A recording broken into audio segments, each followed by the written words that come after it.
If I called you a flirt, flattered, defensive, insulted, perhaps, flirting doesn't have the best reputation. Case in point is the outdated dictionary definition of flirting, which is to behave as though attracted or trying to attract someone, but for amusement rather than with serious intent. Basically, to waste someone's time and toy with their emotions. Well, today, I hope to change your mind about flirting, starting with a new definition. Words and actions intended to make another person feel seen, special, and acknowledged. All three.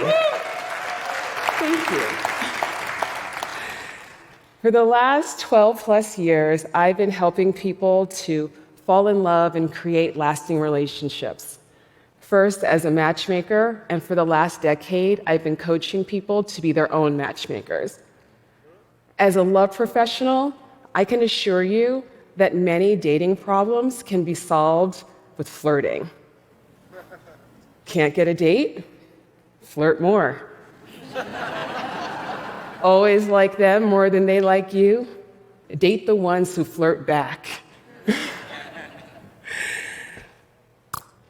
Flirting gives you more agency over human connection.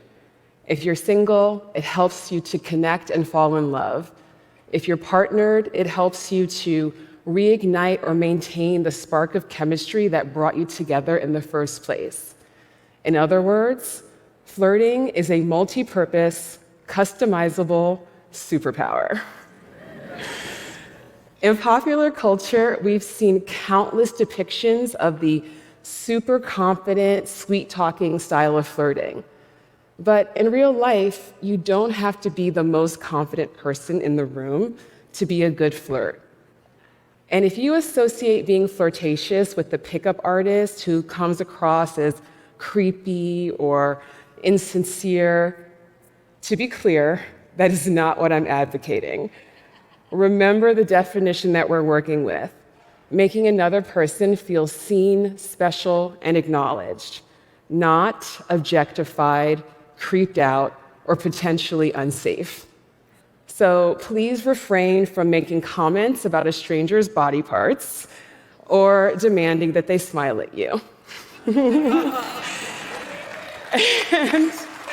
Right? And I've got good news for the introverts out there. You don't have to be extroverted to be a magnet for connection. In fact, I believe that introverts have a secret advantage when it comes to flirting because your efforts at being more open feel more genuinely inspired by another person and therefore special. So if you're nervous about talking to strangers, take a few deep breaths, focus on the other person, and do it anyway. For the record, if I call you a flirt, I mean it as a compliment, especially if I give you the eyebrows or a wink. Okay, before I make everyone in the audience more uncomfortable, allow me to explain how and why I've come to be a flirting enthusiast. Since I was a little girl, I've been obsessed with romance. So logically, I grew up to be a corporate lawyer. I know, very romantic. As a young lawyer, eager to live out my romantic dreams, I ran into a problem I hadn't anticipated. I had no idea what I was doing when it came to romance. No one had ever taught me how to date, so I decided to teach myself. I went on Match.com, prayed that no one I knew saw my profile, and went on as many dates as I could. It went okay at first. I succeeded in getting first dates, but the dates were just okay, and they weren't turning into second dates. I figured that I couldn't be the least dateable person in New York City, but I had to admit that there was some room for improvement. So, instead of boring small talk, I started asking my dates questions out of genuine curiosity. No longer looking for the right answer to my question, I decided to find out who they were, what excited them in life, what they cared about. I was more vulnerable, more playful, and I didn't hold back my personality. And before long, more often than not, my dates began wanting to see me again. I was getting better at dating because I was becoming a flirt. I know firsthand that flirting brings up a lot of fears around rejection, leading someone on, vulnerability, and more. There are many layers of flirting, and there's different styles of flirting, and one of its common purposes is to actively convey romantic or sexual desire. But flirting is not inherently a come-on, a declaration of desire, or a promise of anything beyond the moment's interaction. Confidence with flirting comes from knowing yourself, your intentions, reading the room, discerning other people's reactions, and adapting accordingly. Sometimes it's going to be awkward, sometimes it's going to be embarrassing, and that's okay. There's no avoiding all the uncertainty of human connection, but you can experience the power of flirting for yourself with minimal ick. Here's how.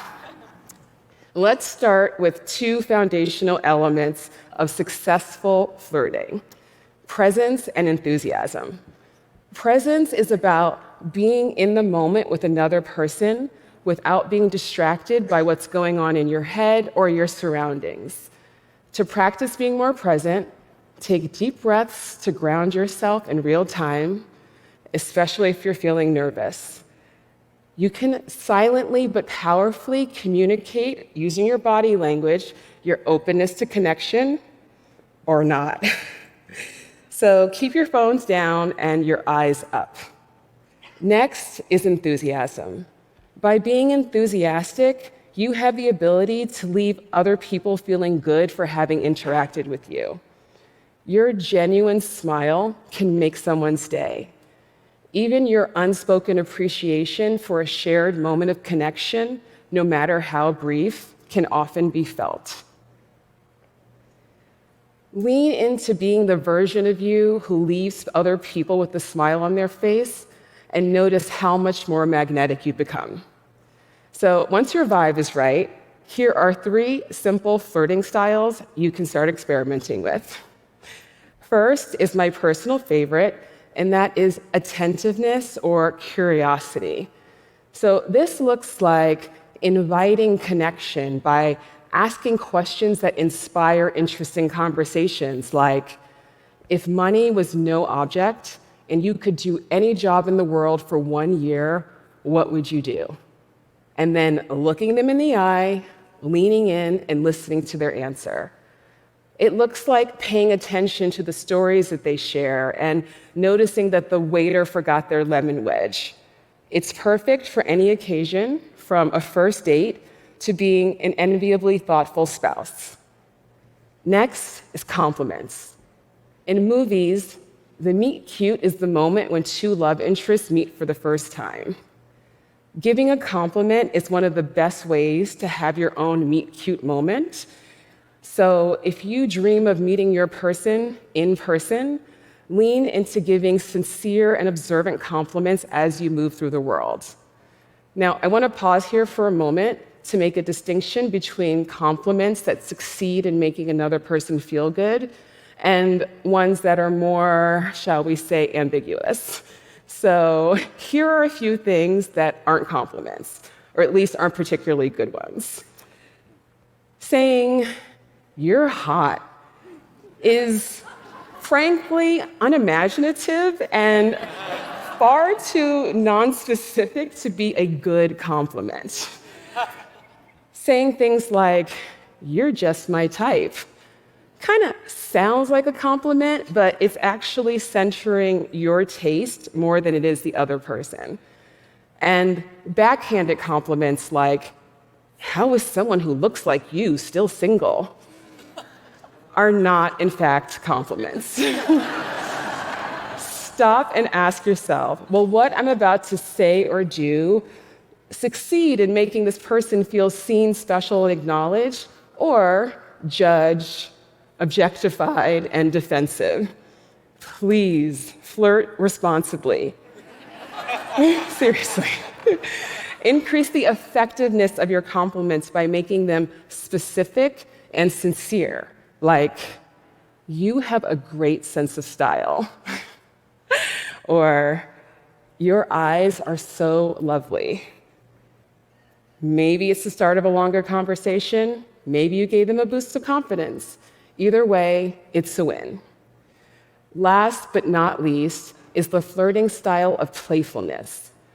Playfulness can look like anything from sending over a drink with a wink or making a corny but respectful joke like, I'm sorry, I was listening, but I'm just mesmerized by your radiance. Or, if all else fails, eyebrows. Read the room, as results will vary, okay? Nuance and a dash of courage is required to flirt well, but practice prepares you to rise to the occasion.